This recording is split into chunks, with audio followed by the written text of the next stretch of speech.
नमस्कार मित्र हो. एका शास्त्रज्ञाची कथा अगदी एका मिनिटात मी तुम्हाला सांगणार आहे. तो असा दावा करायचा की सूर्य पृथ्वीभोवती फिरत नाही तर पृथ्वी सूर्याच्या भोवती फिरत असते. शेवटी त्याला राजानं शिक्षा द्यायचं ठरवलं या अपराधाकरता आणि राजानं त्याला फाशीची शिक्षा फरमावली. मृत्यूदंडाची शिक्षा दिल्यानंतर तो बलिवेदीवर उभा राहिला आणि त्याला विचारलं एका शहाण्या माणसाने, अरे तुला काय करायचंय, काय फरक पडतो, सूर्य पृथ्वीभोवती फिरू नाही तर पृथ्वी सूर्याभोवती फिरो, तू मान्य करणं राजा म्हणतोय तसं. त्यालाही वाटलं की आपण हे मान्य केलं पाहिजे, म्हणून त्यानं राजाला समोर आल्यावर सांगितलं, महाराज आपण म्हणताय तसं मी मान्य करतो की सूर्यच पृथ्वीभोवती फिरतो, पण काय करू हो, माझं खरं आहे की पृथ्वी सूर्याभोवती फिरते. आणि त्याला मृत्यूदंड देण्यात आला. माझंही असंच झालंय. नाही नाही म्हटलं तरीही या विषयावर बोलावं असं वाटतं आणि बोलावं लागतं, कारण समोरची माणसं अशा स्वरूपाचं विधान करतात की त्यावर भाष्य केल्याशिवाय राहवत नाही. नमस्कार, मी आहे सुशील कुलकर्णी, आपण पाहताय एनालायझर. आज आपण नागरिक शास्त्रावर बोलणार आहोत, जे महाराष्ट्राच्या मुख्यमंत्र्यांना समजावून सांगावं लागेल. प्रसंग आहे औरंगाबादचा.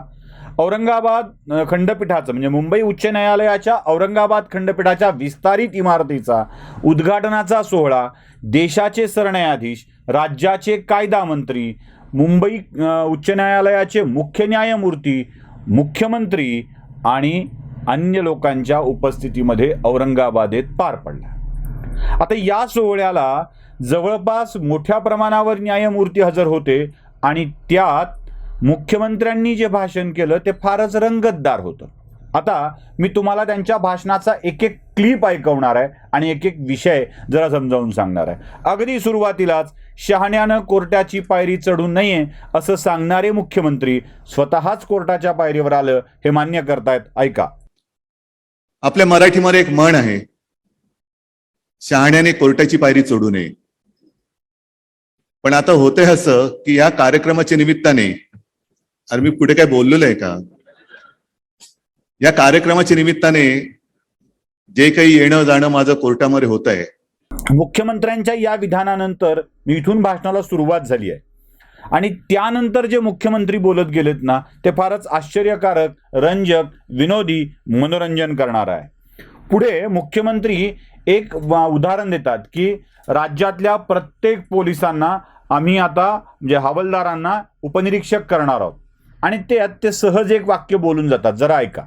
की अनेक पोलीस हवालदार निवृत्त होईपर्यंत हवालदारच राहतात, तर ते रिटायर होईपर्यंत त्यातला माझा प्रत्येक हवालदार हा पोलीस उपनिरीक्षक झालाच पाहिजे असा आपण निर्णय घेतलेला आहे. आणि त्याचा मला अभिमान आहे की कदाचित महाराष्ट्र एकमेव असेल, पहिलं असेल, किंवा जे काही हाताच्या बोटावरती मोजण्या एवढी राज्य आहेत त्यातलं महाराष्ट्र एक राज्य आहे.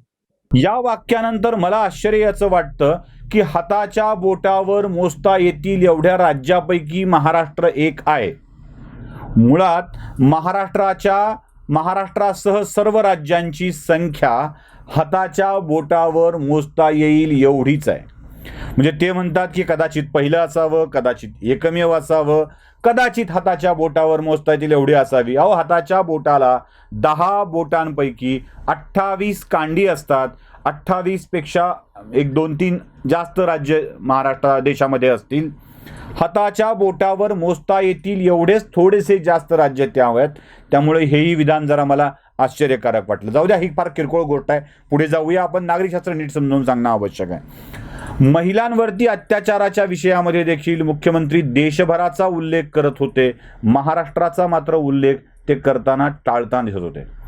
महाराष्ट्रामध्ये मुख्यमंत्री येण्याच्या आधी 2 दिवस आधीच पैठणच्या म्हणजे औरंगाबादला आले होते ना, औरंगाबाद जिल्ह्यातल्या पैठण तालुक्यामध्ये एक अत्याचाराची घटना अत्यंत निंदनीय स्वरूपात घडलेली होती. महाराष्ट्राचं मंत्रिमंडळातले अनेक मंत्री याच आरोपाखाली संघर्ष करतायत कायद्यानं, म्हणजे त्यांच्या विरोधात संघर्ष होतोय महिलांचा. आणखी काही महिला मंत्र्यांवरती असे आरोप होण्याची शक्यता नाकारता येत नाही. अशा स्थितीत महिलांच्या कायद्यावर देखील मुख्यमंत्री बोलते झाले. मुख्यमंत्र्यांनी सगळ्यात शेवटच्या टप्प्यामध्ये एक मुद्दा काढला आणि तो मला महत्वाचा वाटतो. भारतीय संघराज्यावर मुख्यमंत्री बोलत होते. 31 सेकंदाची ही क्लिप आहे. अमृत महोत्सव हा जसा एक शब्द आहे तसा अमृत मंथन हा सुद्धा एक फार महत्वाचा शब्द आहे. अमृत मंथन म्हणजे काय की संपूर्ण समुद्र घुसळून ते अमृत काढलं. तसं मला असं वाटतं की या अमृत महोत्सवाच्या निमित्ताने आपल्या स्वातंत्र्याचं अमृत मंथन करायला काय हरकत आहे. काय नेमकं काय घटनेमध्ये काय लिहिलेलं आहे. जो उल्लेख मी माझ्या दसऱ्याच्या भाषणात केला होता की आपल्या देशाची लोकशाही ही नेमकी काय आहे. संघराज्य आहे का. भारतातल्या संघराज्य व्यवस्थेविषयी राज्याला अधिकार काय, केंद्राला अधिकार काय, केंद्र संपवणार का, हा विषय दसरा मेळाव्यातला पुन्हा एकदा मुख्यमंत्र्यांनी बाहेर काढला. आणि त्यानंतर त्यांनी आणखी एक भाषण केलं आणि मी यानंतर त्यांना नागरिकांना समजावून सांगण्याचा प्रयत्न करणार आहे. त्यानंतर त्यांनी आणखी एक भाष्य केलं. ते म्हणाले आता न्यायालयाने मार्गदर्शन करावं. ही संधी होती उद्धव ठाकरेंच्यासाठी न्यायालयासमोर बोलण्याची, न्यायमूर्तींच्या समोर बोलण्याची. हे व्यासपीठ होतं का नाही मला माहीत नाही. न्यायालयात करायची याचिका न्यायाधीश उपस्थित असलेल्या व्यासपीठावर करता येऊ शकते का, हा देखील मोठा प्रश्न आहे. तिथेही मुख्यमंत्र्यांनी आपलं बोलणं करून टाकलं. पुढे आणखी काही ते म्हणालेत तेही ऐका. पण हा स्वातंत्र्याचा महोत्सव हा केवळ 75 वर्षासाठी मर्यादित नाही. तो चिरंतन आपल्याला टिकवायचा आहे. चिरंतन म्हणजे कित्येक वर्ष येतील जातील पण पुन्हा कधी आपल्याला पारतंत्र्य येणार नाही. गुलामगिरी आपल्या नशिबात येऊ नये हे जर का वाटत असेल तर नम्रपणाने मी एक विनंती करतो की आज सगळे व्यासपीठावरील तज्ज्ञ आहेत. म्हणजे आपल्या सरन्यायाधीश आहेत. देशाचे आणखीन काय पाहिजे. या सगळ्या विधी तज्ज्ञांनी एक देशाला मार्गदर्शन केलं पाहिजे की काय नेमकं स्वातंत्र्याचा अर्थ काय, कोणाला किती अधिकार आहेत. हा तू पदावर आहेस पण पदावर आहे म्हणजे तुझी मर्जी हा तुझा अधिकार होऊ शकत नाही. तुझा अधिकार वेगळा आणि तुझी मर्जी वेगळी. हे आम्हाला कोणीतरी सांगायला पाहिजे. आता मी मुद्द्यावर येतोय. नागरिक शास्त्र समजून घेणं आवश्यक आहे. काय भारतीय संघराज्य व्यवस्था, या आधीच्या व्हिडिओमध्ये मी सांगितलेलं आहे, भारताची संघराज्य व्यवस्था ही अमेरिकन संघराज्याप्रमाणे नाही. अमेरिकन संघराज्य हे केंद्राकर्षी संघराज्य आहे, तर भारतीय संघराज्य हे केंद्रोत्सारी संघराज्य आहे. भारत देश ब्रिटिशांच्या तावडीतून स्वतंत्र झाल्यानंतर भारत नावाच्या एका संघराज्याची निर्मिती करण्यात आली आणि यातून एका संघराज्यानं आपल्या घटक राज्याची सोयीनुसार निर्मिती करत त्यांना काही अधिकार बहाल केले. भारतीय राज्यघटनेमध्ये 3 सूची आहेत, लक्षात घ्या. राज्यांनी केंद्राला अधिकार बहाल केलेले नाहीत. आपण हैदराबाद संस्थान भारतात विलीन झालं असा शब्द वापरतो, विलिनीकरण हा शब्द वापरतो. अटॅच होणे नाही, जोडलं जाणं नव्हे. म्हणजे हैदराबाद संस्थान भारताला जोडल्या गेलं असं नाही म्हणत, विलीन झालं असा शब्द वापरतो. सिक्कीम भारतामध्ये विलीन झालं, जम्मू काश्मीर भारतामध्ये विलीन झालं असा शब्द वापरतो. म्हणजे भारतीय संघराज्याचे जे काही नियम आहेत ना ते त्या घटक राज्यांना लागू होतील. आता हे नियम काय आहेत तर राज्यघटनेत 3 सूची आहेत. केंद्र सूची, राज्य सूची आणि समावर्ती सूची. केंद्र सूचीमध्ये यापूर्वी म्हणजे आत्ताच्या कालखंडाच्या आधी जवळपास 66 विषय होते. माफ करा, 97 विषय होते केंद्र सूचीमध्ये. 97 विषयावरती केंद्र सरकार कायदा करू शकत होतं. आता ती विषय 100 झालेली आहेत. म्हणजे 3 विषय त्यात वाढवलेली आहेत. संरक्षण, बँकिंग, परकीय कामकाज, चलन, अणुऊर्जा, विमा, आंतरराज्यीय व्यापार, जनगणना यासारखे महत्त्वाचे विषय संघराज्य सांभाळतं, केंद्र सूचित असतात. राज्य सूचीमध्ये यापूर्वी 66 विषय होते, ते आता 61 करण्यात आले. म्हणजे 5 विषय राज्य सूचीतून वगळण्यात आले आहेत. केंद्र सूचीमध्ये वाढवलेत, राज्य सूचीमधून वगळण्यात आलेले आहेत. राज्य त्यावर कायदा करू शकत नाही. वगळण्याचा निर्णय केंद्र घेऊ शकतं, हे लक्षात घ्या. आपल्याकडे भारतीय संघराज्य हा आपल्या एकसंघ देशाचा आत्मा आहे, म्हणून भारतीय संघराज्यालाच अधिक महत्त्व आहे. पोलीस, आरोग्य, स्वच्छता, कृषी, तुरुंग, बाजारपेठ, सिनेमागृह, जुगार यासारखे विषय राज्याच्या सूचीमध्ये येतात. या दोन्ही सूचीनंतर एक समावर्ती सूची येते, ज्याच्यामध्ये पूर्वी 47 विषय होते, यात 52 विषय करण्यात आलेले आहेत. या समावर्ती सूचीमध्ये केंद्र आणि राज्य दोघेही कायदे करू शकतात, हे लक्षात घेतलं पाहिजे.